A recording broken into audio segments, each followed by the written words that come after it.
I'm Yahoo Finance executive editor Brian Sozzi. We're taking a look at a live shot of the opening bells on Wall Street on this Thursday morning. An extra special, I would say, guest ringing the bell at the New York Stock Exchange. That is Disney CEO Bob Iger. Also, I see Mickey, I see Minnie, very important guests there, getting trading underway down there. They're at the Disneyland Resort in Anaheim, California, in celebration of Disneyland's 70th anniversary. NYSE President Lynn Martin also there in attendance. You can see her on the screen. One has to wonder if this will be the last opening bell for Iger as Disney CEO. The company's decision on succession could come before year-end.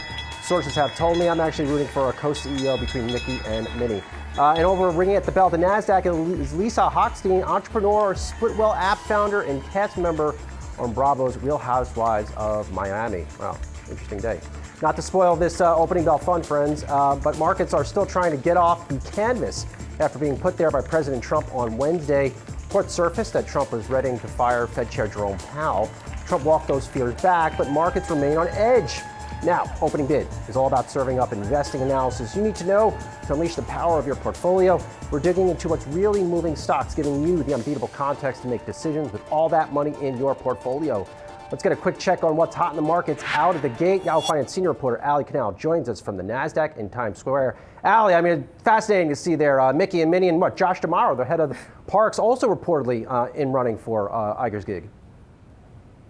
Yeah, what a roster here, Sozzi, for this opening bell. But we're seeing stocks continuing to chug along here. We did see positive retail sales data earlier this morning, along with jobless claims ticking lower. That's the number of folks that are filing for unemployment benefits. But right now we're seeing a bit of stagnation here. The S&P and Dow pretty much trading flat right now. The NASDAQ is up around 0.2%, and we did see some solid earnings. I want to quickly check the Treasury yield market because this is something we had our eye on yesterday, Brian. We're seeing the 10-year trade right around 4.4%. We know that if we hit 4.6%, that's something that could potentially start to weigh on equities. 30-year yield is still up over 5%. We did see that spike in yields after we heard those reports that President Trump wanted to go ahead and fire Jerome Powell. He eventually backed off those comments, but still important to keep an eye on the bond market. And then taking a look at some individual movers today, I have my eye on Lucid Group.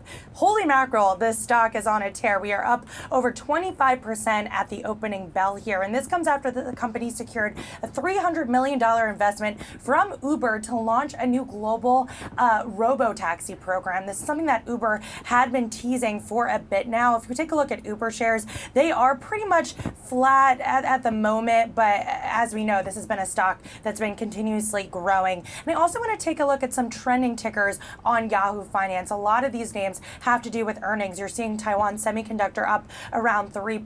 Blockbuster earnings there. We're going to be talking about that a little bit more in the hour. And then also, if we take a look at PepsiCo, shares are up around 7%. This was a better than feared report, but heading into earnings season, Pepsi was down around 11%. So perhaps a low bar that they were able to cross here. Again, another name that we'll be talking about very shortly, Brian. Indeed we will. Thanks so much, Ali. Appreciate it.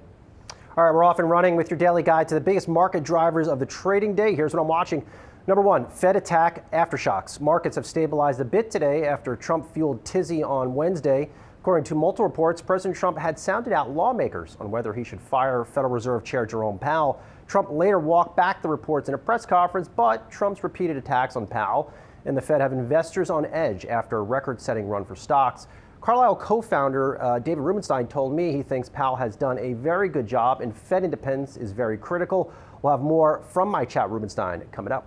Number two, after a surprisingly lackluster first quarter, where it also issued a rare outlook warning, PepsiCo came back today with better things to tell investors. Maker of Pepsi Soda and Frito-Lay snacks served up a 9-cent earnings beat on the back of a $400 million quarterly sales beat. Importantly, the company maintained its 2025 sales and profits outlooks. PepsiCo CEO Ramon Laguarta tells me the U.S. consumer is still challenged, but the company just executed better in the second quarter. And number three, a bullish read on tech. Those looking for a bearish read on AI demand from chip giant Taiwan Semiconductor won't find it on its earnings release out today. The tech bellwether now sees full-year sales growing 30% year over year. Previously, it modeled for sales growth in the mid-20% area. The company also maintained a bullish tone around consumer demand for smartphones. Here to break all this down, Matt Bryson, Wedbush Securities Managing Director of Equity Research, and Yahoo Finance Senior Reporters Inez Ferre and Ali Canal. Matt, I want to go right to you. out of the block here, and I'm going to flip the script on this one. I want to start on tech, very much in focus here. Those TSMC results, which we profiled early in the week here, opening bid, setting the tone for tech. What is the read-through from TSM's report for tech more broadly, in your view? Well, I mean, I think you said it. It tells us again that AI demand is really, really strong, and that there's just no change there. Matt, off this results, do you back up the truck on NVIDIA? I think with NVIDIA, they're the clear derivative here. They're driving AI with TSM, telling you things are looking good this year. I think things look good for NVIDIA. Have you seen any signs of a slowdown in AI demand across your coverage? No, I mean, on the AI side of things, it exactly the opposite. So over the last 3 months, I've been to California, I've been to Taiwan, and the supply chain has seen demand lift. There's still shortages of new Blackwell chips. So no, not seeing any slowdown on the AI side yet. And as we've been covering, of course, NVIDIA's climb to over a $4 trillion market cap. It's still climbing, and they're really on a hot stretch ahead of earnings. But this TSMC report should put to bed, at least in the near term, concerns about AI demand. For sure. Yeah, no, Go ahead, Inez. Yeah, it's ironic that just in late January we were talking about DeepSeek and it was weighing on these stocks, on NVIDIA and others. Look, as your guest was just saying, this is really all about the demand for AI, insatiable demand for AI, and the fact that it is going to, the market may have been underappreciating how much demand you have when it comes to artificial intelligence and how this will change pretty much every industry across the board. Ali, there's one number, I mean, a lot of numbers stuck out to me in this TSMC report. But they're about to spend $40 billion on CapEx. And if there's any potential area of disappointment in large cap tech earnings, it's how much a Microsoft or Google are spending on CapEx. Curious on what you're seeing here in the markets off of that. Yeah, and you're right, Brian. CapEx has been a big focus for investors, and I remember in some of these earlier reports when we did see aggressive spending from these hyperscalers, they were punished a little bit. But I think the fact that we're still in the early innings of AI, that's what multiple strategists have told us, and the demand is so strong, that's fine. They actually would rather see heavy investments in these areas because they know the demand is there. We have multiple catalysts.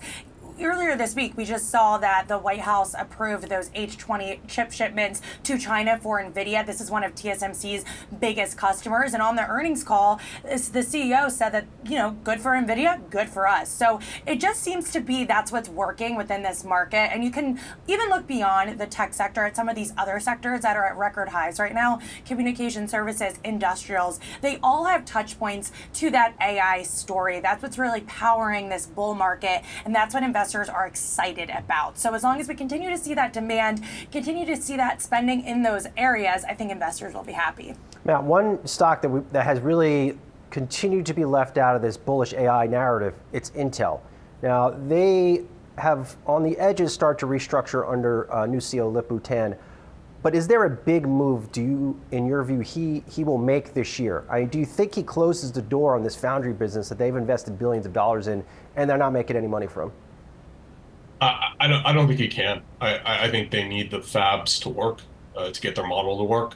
And so this year, it's all about proving out their 18A technology, but you don't really see those products ship till next year. So I think Q3, Q4, it's about keeping the business alive and doing their best to make it look as good as they can. And hopefully 18A works out and next year is about a year for them. Do you think they will ever be a viable competitor to Taiwan Semiconductor in making chips? I think maybe, but you're talking about their next process before they get into foundry. And so that's 2-3 years away. I want to switch gears here. Start off the show really focused in on all things Federal Reserve. The markets continue to watch this drama between Trump and Fed Chair Jerome Powell. Inez, markets seem to have taken a breather, have taken a pause. They said, okay, maybe this is not going to happen right now, but they are still on edge. Yeah, for sure. Look, I think that this is the red line for the markets. If President Trump were to fire Jerome Powell, then you would see, as one analyst said, a mess in the markets, and that would be on the equity side and also on the bond side as well. So, and hence, when you saw the bond yields ticking higher, that's when the president sort of pulled back on those comments. Another point that I want to make is also that the fact that you've got the big voices on Wall Street. Our David Hollerith wrote a piece about this. The big banking names that have been talking about Fed independence. This says a lot. Again, this is the line that the market is drawing.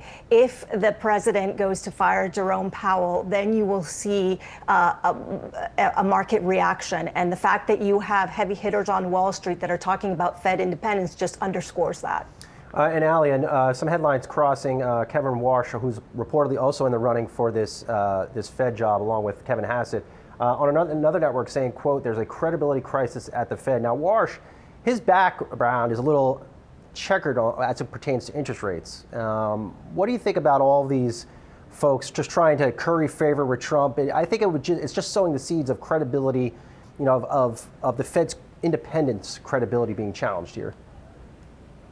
Yeah, we have multiple names jockeying for that position, and all signs point to Donald Trump choosing a more dovish Fed. But you have to remember that there are multiple members that make up the FOMC. So even if we see a more dovish Fed chair, there still needs to be alignment among all of those other names when it comes to interest rates and the decisions there. And the Fed has its work cut out for them, right? We've seen really solid economic data, but we still have tariffs that are working their way through the system. Many strategists have told us that this full impact might not hit until the fall or possibly even 2026. So that's why we have a lot of divergence on the street about when we could potentially see those Fed rate cuts. Morgan Stanley doesn't think we're going to see any cuts this year. Other Wall Street firms like Capital Economics, they project a rate cut in December. And then if you take a look at the CME Fed futures, this is what markets are pricing. We're now at 50-50 odds for September. We were well above 70% just a few months ago. So that just goes to show how quickly the story is changing here.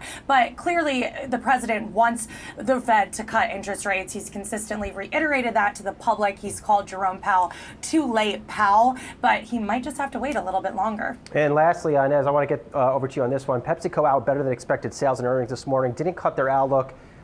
When I talked to CEO Ramon LaGuardia, telling me consumers are still challenged, perhaps they do need that rate cut. Yeah, perhaps they do, and they also probably need lower input costs. Look, PepsiCo is, right now the stock is higher because of a better than feared earnings, but they are leaning into the no sugar. They're leaning into the protein craze that's happening, the smaller packaging. They're doing those things right for certain, and this is what Wall Street has been wanting, the sort of the jolt that the stock needs right now. But if you take a look at year-to-date consumer staple stocks, they have been underperforming. Now, as far as going forward, there are headwinds to this industry as a whole. I mean, you've got the questioning about the ingredients, the high fructose. You've got the President Trump that's wanting real cane sugar to be used. That's a higher input cost there if these companies switch to real sugar. And then you've got, of course, the Make America Great Again, all part of this Make America Great Again initiative. So those are some of the headwinds going forward for the industry as a whole. All right, we'll have to leave it there. Matt Bryson, good to see you. Thanks for hopping on here this morning, talking some tech. Appreciate it. Nez and Ali, you are sticking around. We'll be back with our power player interview for today. The Carlyle Group's David Rubenstein next on Opening Bid.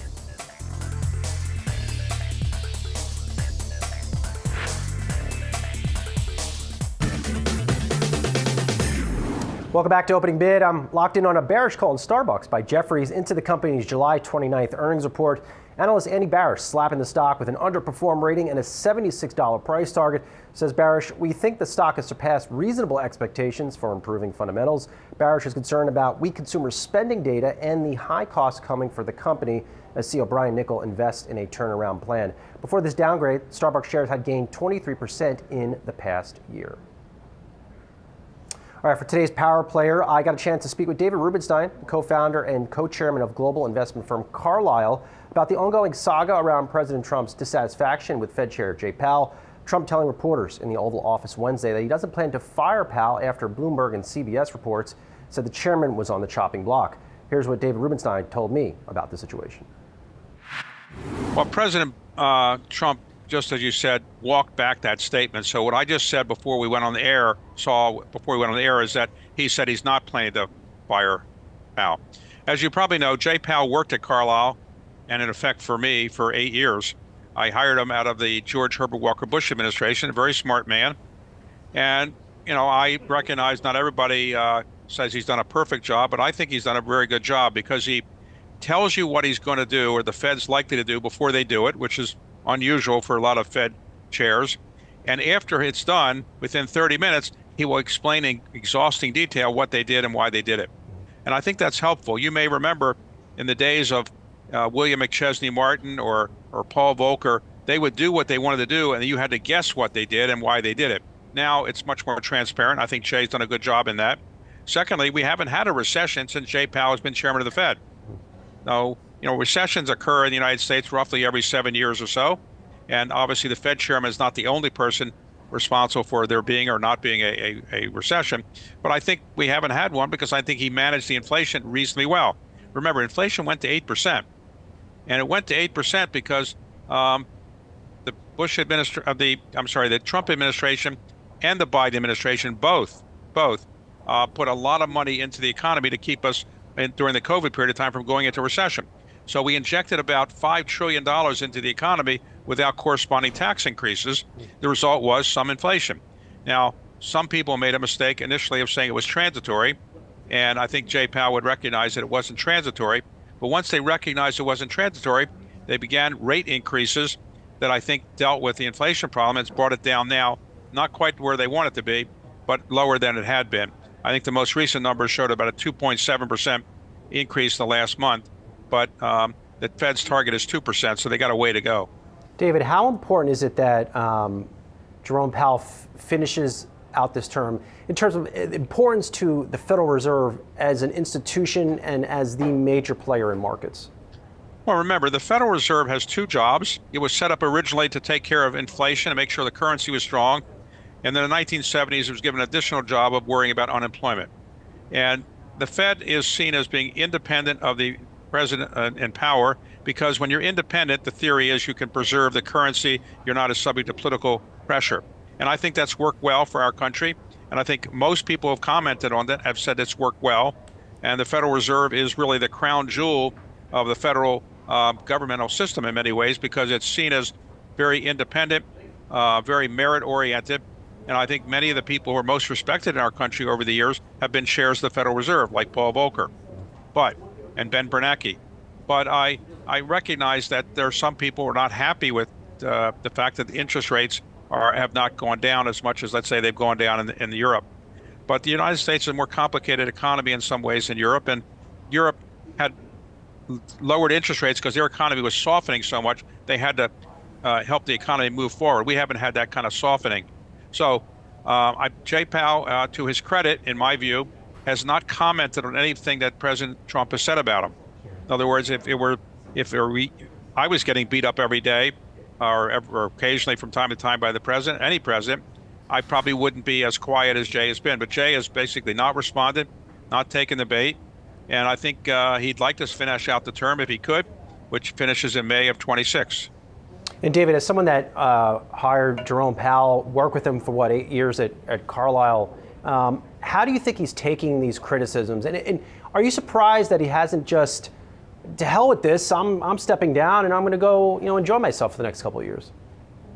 I haven't talked to him specifically about it, so I'm just surmising. But my guess is that nobody likes to be criticized by the President of the United States. Who likes to be criticized by the President of the United States? No one really does.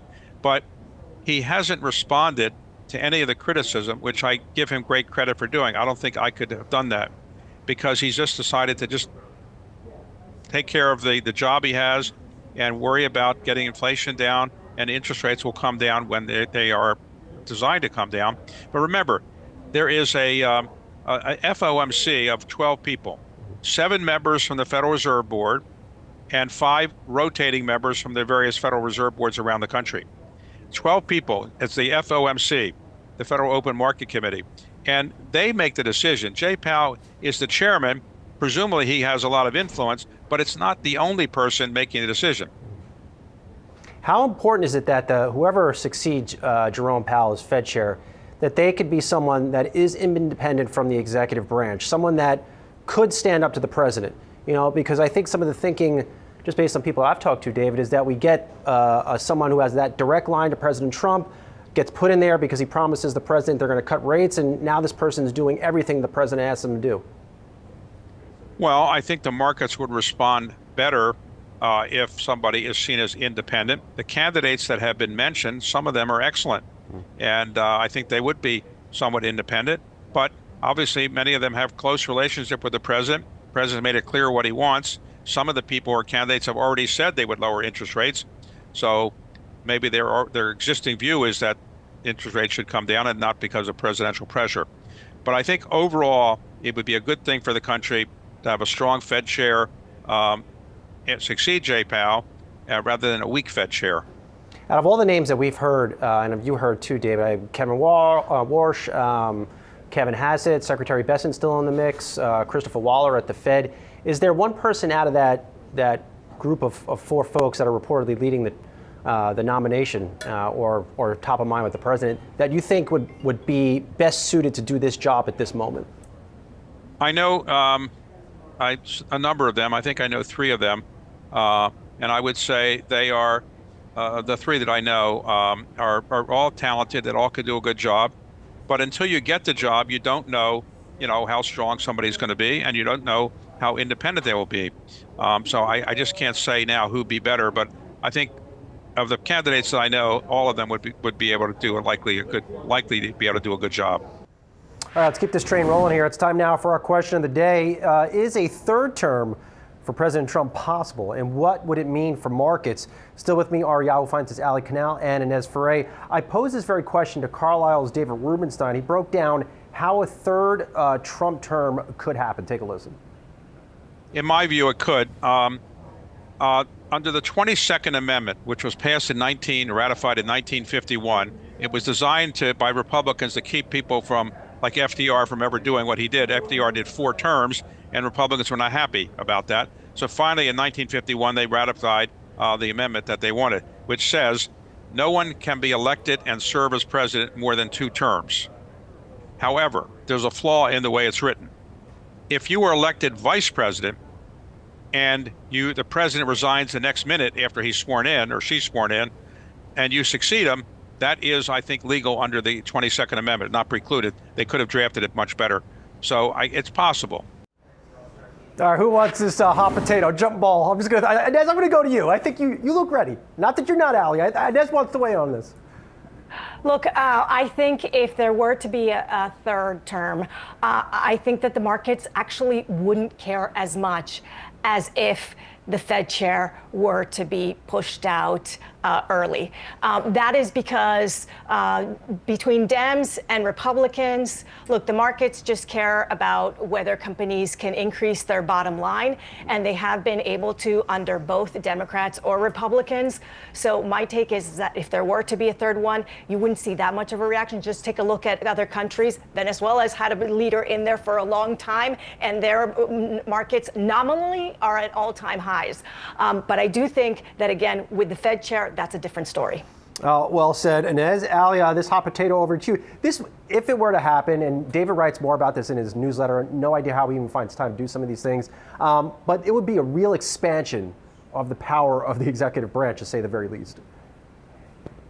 Yeah, and I would be very curious to see how markets would react here, particularly the bond market, which we know has been a big checkpoint in general, especially for this administration. You can even look back at the April tariff announcements. We saw a huge surge in the 10-year. President Trump admitted he was watching it and backed off. Now, look, for something like this, Trump has floated the idea.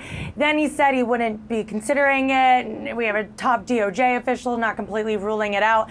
And look, with this administration, you have to take him at his word, but I think to a certain extent, I don't foresee this happening. But Inez brings up a good point that I do think the removal of a Fed chair, the firing of a Fed chair, interfering with Fed independence, that is the biggest risk to the market right now. And we saw that in just a sheer reaction in stocks, bonds, and the US dollar yesterday. Also, well said. And I should mention, too, he would still have to run again. All right, Inez, Brooke, good to see you both. Big thank you for bringing that fire. Coming up, Yahoo Finance's Market Catalyst, we bring you the news behind the market moves of the trading day. Do stick around.